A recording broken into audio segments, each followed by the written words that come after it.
Hey, it's me, Jon Beckerman, and you are watching the Letterman Podcast with Mike Chisholm. And coincidentally, I am Mike Chisholm. That's your bit, right? That's your bit. That's my bit. I'm doing your bit. La, la, la. Welcome once again to the Letterman Podcast. My name is Mike Chisholm, and this is Candace Chisholm. This is Candace Chisholm. Thank you for putting up with my tomfoolery at the beginning of this, looking at Shecky and all that. That's how we start every episode of the Letterman Podcast. How are you? I'm good. How are you? I'm good. I'm really good. Good. Every time I take a trip out to do some Letterman stuff, right after, you're the guest for the show. I am, and I started to realize that is that why I don't go on the trips? Oh, No, it's okay. Don't worry. It's okay. Is that why you don't go on the trips? yeah, because you need a co-host. You tell me. You know what? This this would have been a very different trip if the fates conspired properly for us, but they didn't. They conspired in a different way, and It would have been a much longer trip. It would have been a much longer trip. Yes, because we would have had to take 5 days going down, 7 coming back. Because you don't stop for anything. That's what I've learned. And in the middle, I would have done exactly what I did, and you would have been at a spa somewhere. Yeah, Did you miss me while I was gone? I did. I missed you. Yeah, A little bit. but I did. I missed you. I always miss you when you're gone. But I do have to say it was quiet and it was nice and Yeah. uh, Should I the go house back? was clean. Should I go back? No, we're good. You You're can okay? Stay. Yeah, you can stay. All right. I'm I used to you appreciate again. 48 hours. You're welcome. I haven't told you very much about this You haven't trip told yet. me anything about this. That's trip. not true. I've told you some things, but there are many, many, many parts of the trip I've left out for this very reason. Yeah. I'm actually right now doing a deep dive where I'm writing out the entire trip, similar to like the Letter Manifesto. We haven't written in a while. No. The last time we really wrote was in 2021. We wrote our book. Yeah. And so Yeah, I think because you wrote a little bit before that, but then not since really. I haven't done a ton of writing since then. I've had a lot of plate spinning and things going on and all that stuff. So I haven't had the opportunity to write as much. And also, like my my mentors have told me, you write when you have something to say. And You have plenty to say. Thank you. Wait, that's not a compliment, is it? Yes, Oh boy. Okay. it is. I had something to say. I was really excited to write about this trip. And I'm writing about it in depth because I think it's important to chronicle some of the major watershed moments. It's a good idea. of the Letterman Podcast as things progress. And so, but that being said, I'm really excited to tell you all about the trip and show you some of the presents that I got. And You bought me presents? I did buy you presents. You got your presents. What was your present? I got a bunch of presents. Okay, yeah, no. Very simple gal to please. When I go to the States and I come home, what did you have a bag of sitting on the Trader Joe's. You had a bag of Trader Joe's stuff. Meringues and crackers and spices. Oh my. How did I do? You Out of did 10, great. out of Oh, 10. When yeah. I was going through Trader, because you didn't know I was going to come home with it. Yeah, no. How did I do? Really good. Those oatmeal cookies. Yep. They The were gluten-free delicious. ones? Yeah. There you go. Bang Not so on. bad on the tongue. No, they're good. They're Okay. good. Yeah, no, you did Excellent. good. Excellent. So yeah, we're going to talk about the trip here. We're probably going to break it. I assume this is going to be broken into 2 or 3 episodes because I've got a lot of footage from the trip that we're going to be inserting. So I'm going to go through the trip chronologically, and then I'm going to go through my pictures and video, and through the magic of basic video editing, we'll do my best to assemble 1, 2, 3 episodes of this thing. Wow. I'm going to do the, I've already written 1,800 words and I've only gotten to day 1. So it's going to be the written narrative of things is going to be is a lot more in depth, but you and I are going to have fun doing this. So I'm excited. Thank you very much for coming on the Letterman Podcast again, Candace Chisholm. Michael Chisholm. Do you enjoy it? I do. Okay, good. I can't wait for the next Letterman centered event that you attend with me. Yeah. You were at the last one. You didn't go to this one, but the next one we're going to have you. It's like I go every other. It almost is. It almost is like you go to Because you every did one. New York and then I did New York. And then now you do LA. Then now I do LA. Yeah. Well, Maybe there we that'll go. be the next. Yeah, because you But did when we LA go to the LA, I have last to go time. to The Disneyland. last time we did LA 2 years ago. That was the last time. So Yeah. going down to Los Angeles, I don't know if this is the Letterman podcast takes Hollywood. I don't know what we're going to call it. But anyway, the last time that we did this, we were only in our infancy. We only had a few episodes out, maybe 3 or 4 of them. And we went down to see Dave at the Netflix is a Joke Comedy Festival. You were there for that. I You was. saw Dave perform Mhm. with me. And That trip was more centered around Disneyland. well, there was a lot of Disney and things in that trip. This trip was wall to wall Letterman. That's a great point. The picture up there on the wall, that's where we got that signed. Mhm. Letterman's guy did us a solid, and I got to see Letterman's guy a couple of times during this trip. That was fun. But yeah, this trip was wall to wall Letterman. I knew I wanted to drive down there because we were going to take a road trip. Originally, it was she and I taking a road trip, like she said, 3 or 4 days to get down there, 3 or 4 days to get back, kind of a thing. I think you just drove down because you didn't want to leave the truck behind. For me. For you, oh yeah, that's fine. You drive. So Scout, have we talked about? I think we've talked about Scout on the show before. I don't know. Scout is, yeah, I know you don't listen to the show. It's funny because it's true. Scout is my Bronco, which I have meticulously tried to convert it into like a 1979 International Scout in many ways, which is what my dad had growing up. She is very, I call her a her. She is, Scout is, she is very noticeable. You like driving Scout a lot. I do. Why do you like driving Scout a lot? She's rad. She is rad. She makes me feel cool. Yeah. You are cool automatically. I need a lot of work, and Scout really does the job in pulling that weight. I wanted to take this. She's part of our family. She is very much a part of our family. I definitely wanted to take her. I've had her for just over a year, and wanted to take her on a road trip very badly.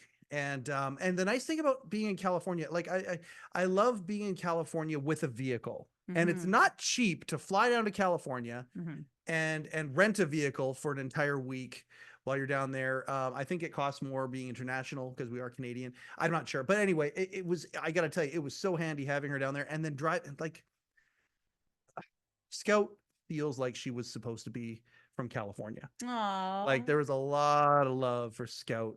Like it was like here, except more. And Really? just, yeah, absolutely. People loved her. Every day. Aw. Every day, multiple comments for her. So that was fun. And as you know, I love that. Yeah. I could tell everybody she was a tribute vehicle to my dad, all that sort of stuff. So Yeah. but anyway, so driving down, I guess we should just start. So day one, I left here in Kelowna, British Columbia around what, 4 a.m. Yeah, about 4. I left you 4:30. and Alara. Lara was our granddaughter was sleeping over. Yeah. She was not happy that I left No, she cried. at 4 a.m. Yeah, she just. It was really actually. Do you want me to tell you? You can if you want, I sure. feel bad telling you. I don't want to hurt your heart. Well, no, you've told me already. You're saying, can I tell the viewing audience? Oh well. You've told me. I've Oh, gotten that's over right. it. I forgot. Yeah. Yeah. No, she was just really. It was just really sad because she was just sort of quietly sobbing, and I was like, "What is going on? What's the matter?" And she's like, "I'm just gonna miss him so much." It was really cute. And then she was like, "Is it Sunday yet?" And I'm like, "Well, yeah." And she goes, "Well, then he's on his way back." I'm like, Next Sunday. No, next Sunday." Yeah. Yeah. She was hoping to time warp, but didn't work out. Yeah, it was hard leaving you two that morning. You're her favorite play guy. I'm her favorite play guy. Yeah, my 6-year-old granddaughter is my world. Jumping in Scout, though, that being said, and leaving at the break of dawn, driving down Highway 97. I'll talk about that for a second. So we in Kelowna have a city that is bisected basically by a provincial highway. Our city was a sleepy little town, but also a paradise town.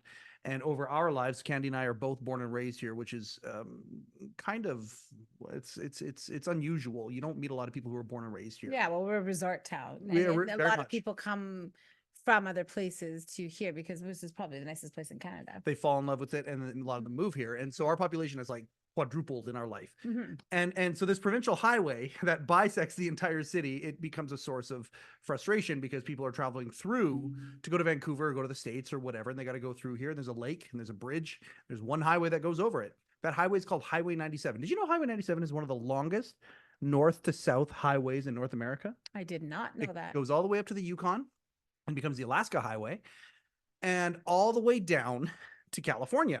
Now, I knew that it goes down to California because I used to ask my dad, how long does Highway 97 go? Son, it goes way deep into the States, he'd say.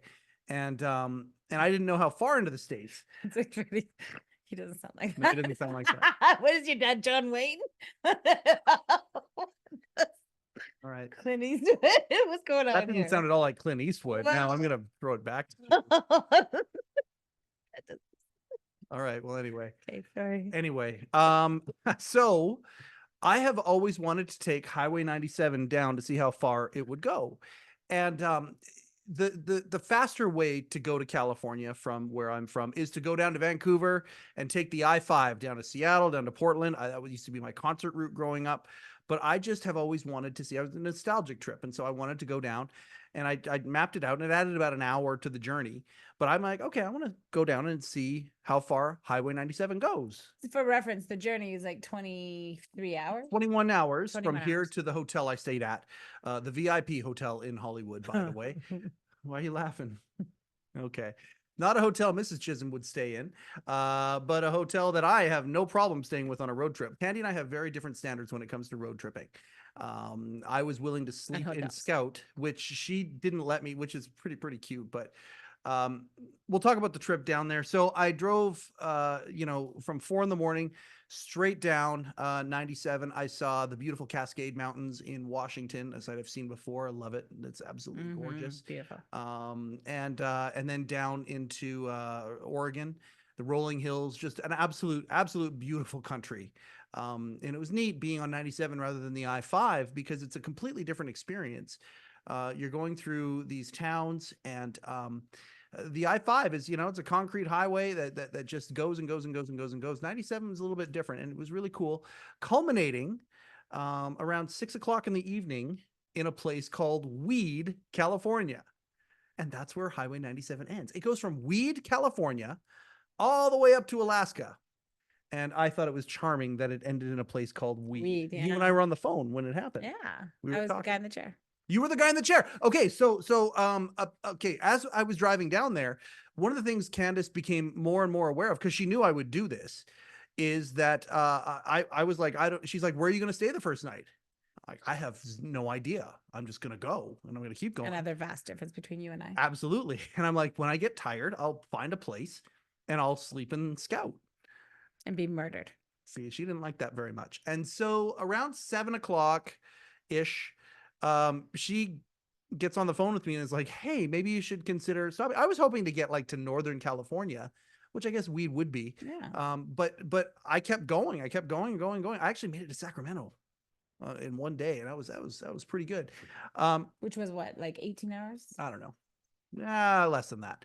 16 But anyway, hours? it was a great run. So in Sacramento, Candy kept referring me to hotels she wouldn't sleep in, mind you, $59 a night hotels that there's no way you would sleep in these hotels, but you thought it was a better Option than getting murdered in your car. okay. So I did that. Murdered in a hotel room is totally different. At least I can find you. And probably get Scout back. Yeah, the blood splatter would have been hard to get out. So I stayed in Sacramento. I went to In-N-Out Burger, or just outside Sacramento. I went to In-N-Out Burger for my first time. You know that I love Shocker. I love In-N-Out Burger. And this is where the Letterman stuff begins. And I don't know how long we've been recording already here, but boy, if you've hung in this long to waiting for the Letterman stuff to begin, you're a trooper. Well done. But that's what this is. This is a recounting of the trip. And there's lots of Letterman stuff, lots and lots and lots of it. But it began in the In-N-Out Burger just outside Sacramento that I had 2 lovely double doubles. And as that was happening, it was time for me to start firming up plans to start hanging out with some of these Letterman alum that I had tentatively made plans with, but I didn't know my timetable. But now it was a little bit more strict. And the first one on the list was Jon Beckerman. Now, Jon Beckerman, one of my favorite episodes of the Letterman podcast ever, co-creator of the show Ed, And I adore that show. Wish it would be on streaming. And his new show, Meet the Parents, is on Amazon Freevee.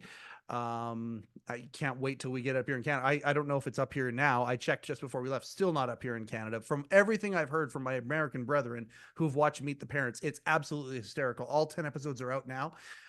Feel free to watch them. So Beckerman and I start going back and forth in the In and Out. Hey, you want to meet tomorrow? Yeah, let's do it. 1:00. Okay. He's like, come down to a place called Culver City. I'm like, all right. And I've heard of Culver City before.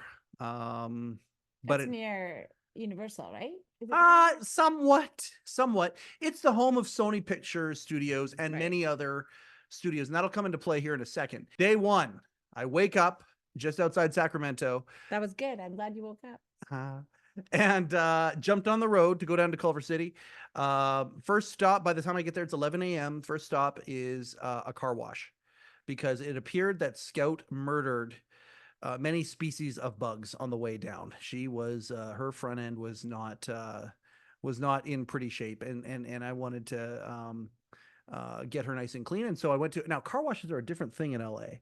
Did I send you pictures from the car wash? No. Okay, so the car wash was, and I'm talking like it was an operation, like probably 30 or 40 workers, all of them Hispanic, and all of them caring very deeply on how vehicles come out of these bays. And I mean, they got Scout. You would never know that she had just traveled over 1,000 miles. She was so spick and span. They waxed her. The tires were gleaming. I could see myself in the tires. It was absolutely beautiful. That's awesome. Yeah. And then that does not happen up here. No, it's very, very different. The car culture up here is very different than the car culture down there. Like it was, and I knew she'd be clean for days. So after that, and so I'm going to be putting pictures in over top of this, of things. And I've got pictures of the car wash, and I'll put those in. So if you're listening on the audio, you might want to jump onto the Spotify video or the YouTube, and check out the video version of this, because there's lots of video in this episode of the Letterman podcast. So I was really excited to go and meet with Jon Beckerman, because he is one of the if you could combine quirky and cool into one word, and I'm not talking like Zooey Deschanel, like I'm going way higher than that. You've got Jon Beckerman. He is so smart. Harvard alum, the Lampoon, head writer for Letterman, and then of course worked on so many other amazing projects. I just really, really love Jon, and we met at a coffee shop called Go Get 'Em Tiger, just right near the Sony lot. It was like a block away from the Sony lot. And he's like, hey, let's just walk around. And I'm like, oh, okay, that sounds good. And so we start walking and talking and just kind of catching up a little bit.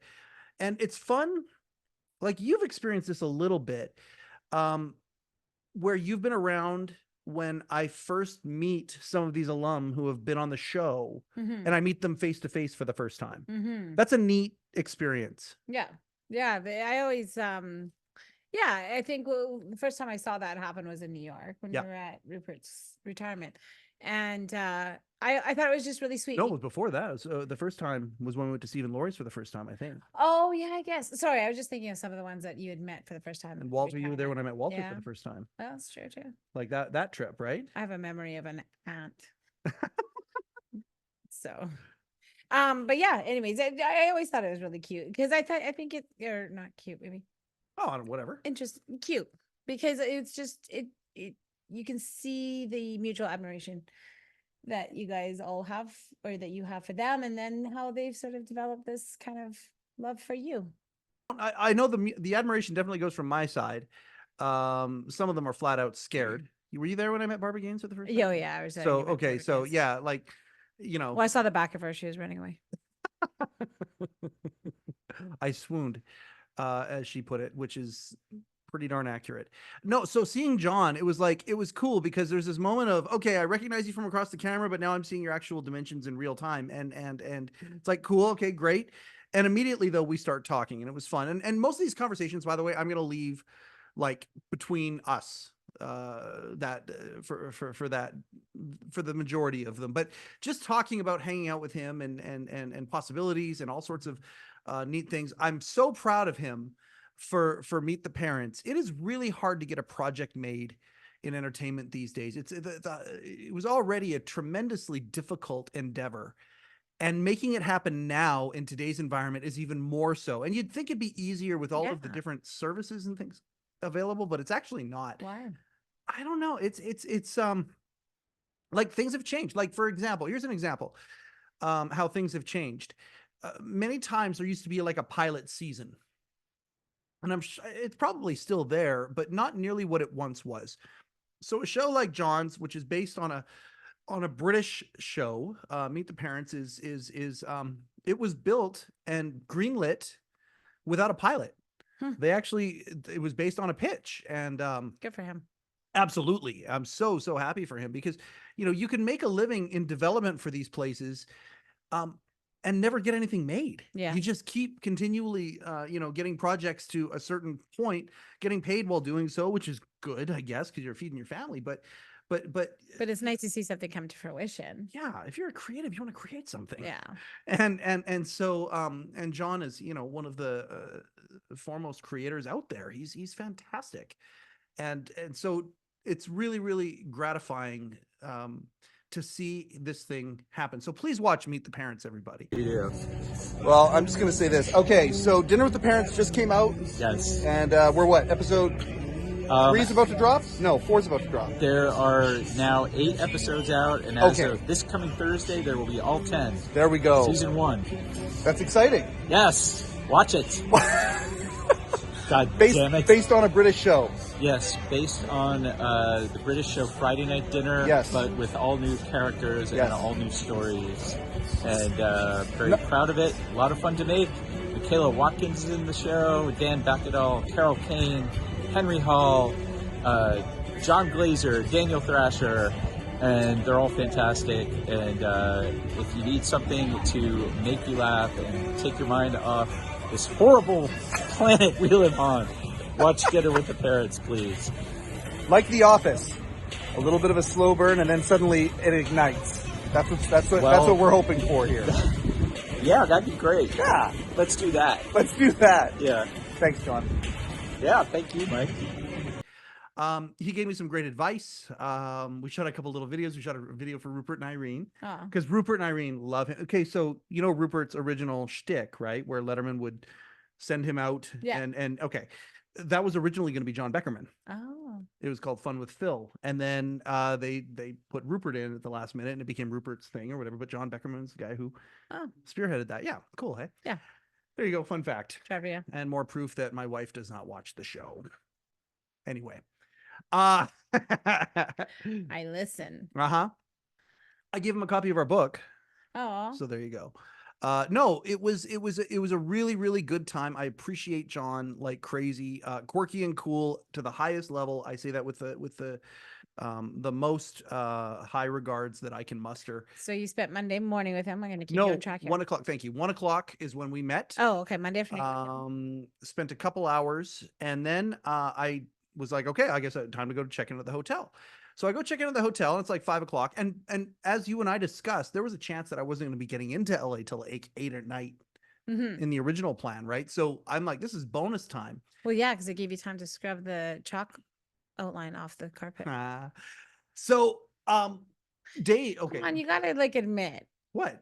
like you stay in some sketchy places. Like I'm actually not even joking when I say that. Like, I mean, it was. I don't even. Was it a 1-star? It was fine. It was fine. The Hollywood VIP Hotel. Check it out. If Welcome you to want to stay in the heart Hollywood. of Hollywood. Everybody's got a dream. What's your dream? What's your dream? Stay alive. The Hollywood VIP Hotel, I would recommend it if you're on a budget and you want to stay in the heart of Hollywood. It literally backs onto the Dolby Theater. And Dave was performing at the Ricardo Montalban Theater. How cool is that? And by the way, yes, there was a point where someone said rich Corinthian leather. It's on night 3 of Letterman, but yes, Ricardo Montalban, Fantasy Island, and many, many, many other things, has a theater. That's cool. It is super cool. I should have bought a shirt. I didn't end up. The third night that I was there, when I was planning on buying a shirt, a little bit flustered with Don at Carey. We'll get to that. So that's the theater he was at for the all 3 nights. Okay. Monday night, Tuesday night, Wednesday night. And he was hosting a show called The Gods of Comedy. Yeah. It's come out now who the 3 guests have been. Night 1 was Nate Bargatze. Night 2 was Sarah Silverman. And night 3 was Tim Robinson. I was there for nights 1 and 3. But that wasn't the original plan. The original plan, we didn't know when we were getting there. So I get there and I get checked in. It's like, okay, well, now what? And I decide to go, well, I guess I might as well go down Hollywood Boulevard. Oh, you know what? I'm going to track to see how far a walk it is from here to the Montalban Theater. And it's like 5 o'clock. How far of a walk was it? It was about I think it was about a 15-minute walk. That's not bad. No, it wasn't bad at all. Oh, it was fine. And walking by all sorts of crazy things on Hollywood Boulevard. And I was taking pictures of stars. It's fine. It was fine. Taking pictures of stars that are Letterman related, and I'll throw them into the episode here, or just showbiz related that, you know, tangentially perhaps. And I decide to just on a lark message one of Dave's producers that tolerates me, and I message this person and I say, hey, I'm in town earlier than I thought I was going to be. I'm going to go walk by the theater to the box office, see if there's any single tickets available. And if there are, you know, giddy up, I'm in. And they message me back and they say, okay, I'll check for you or something like that. And I was like, all right, that's cool. I get stoked anytime, you know, these people message me back or whatever, because it's nice to be tolerated.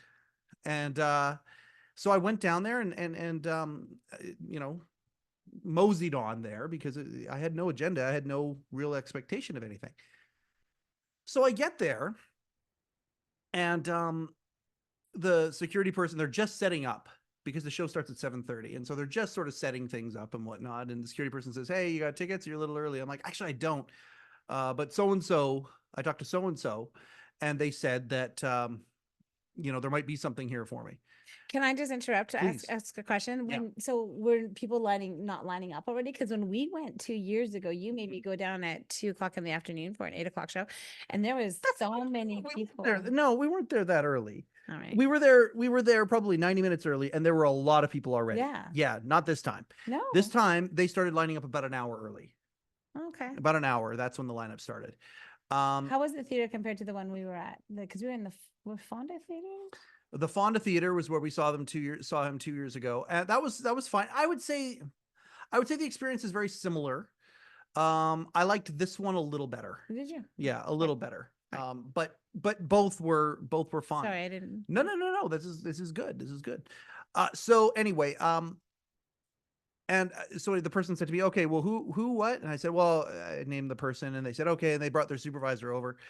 And as they brought their supervisor over, Letterman's producer comes, he's walking down the street. I'm like, oh, hey, how's it going? And shake hands and all that stuff. And he's like, good.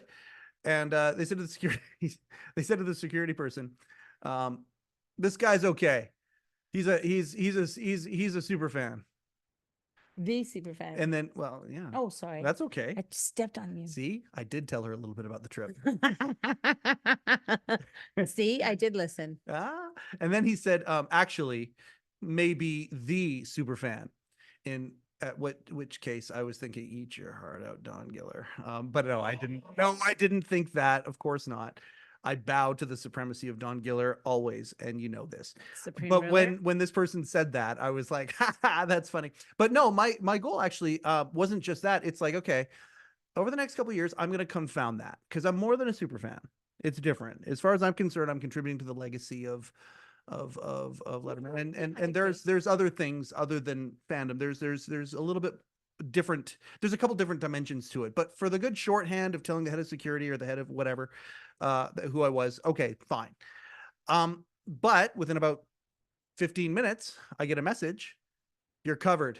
Talk to them at roll call. And sure enough, so in this instance, being a super fan was just fine. Just fine. So thank you very much for that. And I got a chance to see Letterman twice instead of just once. And that was really, really sweet of him to do that.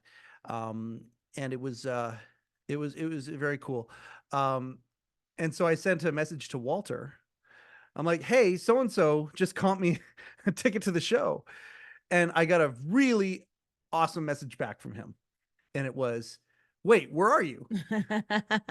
I'm like, over here or whatever. And suddenly from outside, from behind the stage, out the curtain, there's Walter, big wave. Aww. Yeah, I was very happy about that.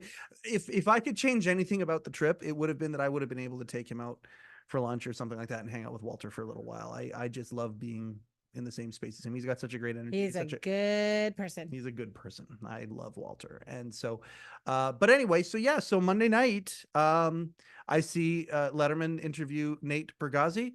It was an awesome example of what Dave is just a master at. They had the narrative to the audience is that the two of them had never met before. They had never met. And Nate, of course, he's selling at arenas and things like that for his stand-up comedy, notoriously clean comic, and just a wholesome. He wants families to be able to come and see his show. Would he have been somebody that because I mean, I know you didn't know who it was ahead of time, but would he have been somebody that you would have guessed? I had a list, and none of the people on my list were the people that were. And it's interesting because I thought Matt Rife was going to be there. Rife performed on the same night that Letterman performed on the third night with Tim Robinson. He performed at the Hollywood Bowl. And when I went to In-N-Out Burger after Letterman's third performance, spoiler, the Matt Rife crowd was coming into that same In-N-Out Burger. Okay. Yeah. And so I talked to a bunch of people who just came from the Rife show. Put a pin in that. I want to know more. No, sure. Absolutely. So maybe I'll start a Matt Rife podcast. Will you? No. Well, you're his demo. Anyway, what? So he does like older women. Well, thanks for explaining the joke. Yes, that's I mansplained that.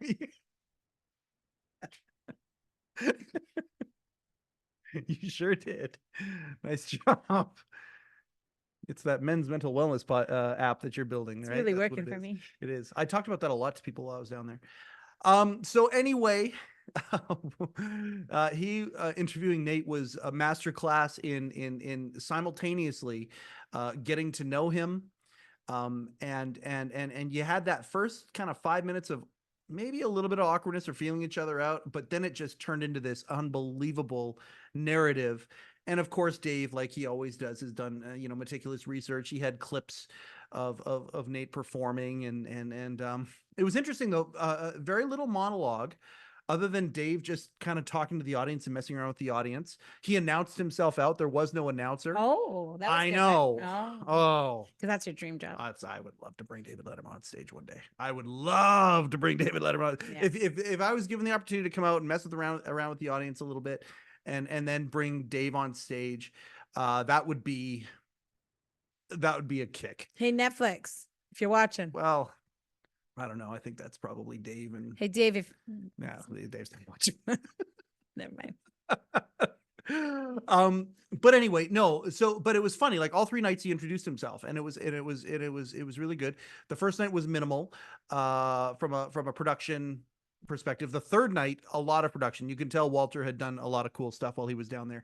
We'll get to that in a minute. That's interesting. Yeah, I'll get to that in a minute. It was neat. It was neat to see the contrast the two shows. Very neat actually, because they were very different in tone. Wow. They were very, very different in tone. I don't know is right here. And he's an enormous man, very nice. He comes up to me and listen to this. This is where it gets intriguing. This is where my ears really perk up. The guy says, Dave. I said, oh, yeah. He says, I'm Larry Johnson. I said, oh, hi. Hi, Larry. He says to me, do you think that Steve Martin changed the way the world looks at things? What are you going to say to that? No, I think he's phony. No, I think he's counterfeit. He's a complete jerk. No, of course you're going to say, do I think Steve Martin changed the way the world looks at things? Of course. I was just in the middle of this fun fest. I want to be a part of it. So I say, yeah, I do think Steve Martin changed the way people... And he said, I'm glad to hear you say that. So now, you know what I'm thinking? I'm thinking, oh, maybe he's going to say, Dave, I think you also. That's right. This is what I got in mind. This is why I drove into the city. And he says, I'm glad to hear you say that, Dave, because I'm currently working on a project about somebody who also changed the way we look at things. Well, now I'm thinking, feature film? Something having to do with me? And I said, I played dumb. I said, oh yeah, Larry, who are you thinking about? And he says, it's the man who discovered the X-ray. All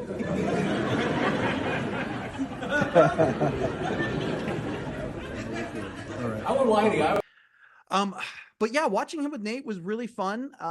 You know, Nate has a thing where his dad comes on tour with him, and Nate loves his father very, very, very much, and that touched me for as you know, I'm going through some stuff with Dad, and so that touched me. It was a really touching. There was a moment or two where I actually sort of teared up a little bit.